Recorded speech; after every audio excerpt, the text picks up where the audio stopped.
ವಿರೂಪಾಕ್ಷಪ್ಪ ಸನ ಪೆಲ್ಲಪ್ಪ ಪಲ್ಲೇದಿ ಇವರ ಹೊಲದಲ್ಲಿ ಮೊದಲನೆಯ ಬಾರಿಗೆ ಮಾವಿನ ಗಿಡ ಹೂವು ಬಿಟ್ಟಿರುವುದು. ಈ ಗಿಡವನ್ನು ಹಚ್ಚಿ ಕೇವಲ 4 ವರ್ಷ ಮಾತ್ರ ಆಯಿತು.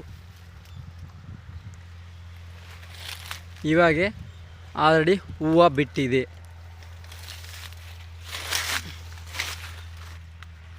ಉಳಿದ ಯಾವ ಗಿಡವೂ ಇನ್ನೂ ಹೂವು ಬಿಟ್ಟಿಲ್ಲ. ಈ ನಮ್ಮ ಹೊಲದಲ್ಲಿ 18 ಮಾವಿನ ಗಿಡಗಳಿವೆ.